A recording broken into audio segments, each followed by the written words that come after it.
southern Kendall County in northeastern Illinois, LaSalle County in north-central Illinois, Will County in northeastern Illinois, Grundy County in northeastern Illinois, until 12:30 a.m. At 11:10 p.m., severe thunderstorms were located along a line extending from 7 miles east of Newark to near Natlade, moving southeast at 35 miles per hour. Hazard, 60 miles per hour wind gusts. Source, radar indicated. Impact, expects damage to roofs, siding, and trees.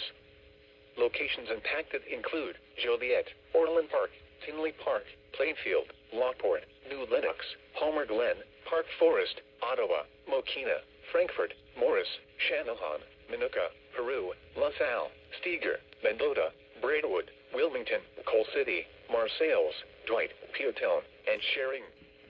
For your protection, move to an interior room on the lowest floor of a building. Torrential rainfall is occurring with these storms and may lead to flash flooding. Do not drive your vehicle through flooded roadways.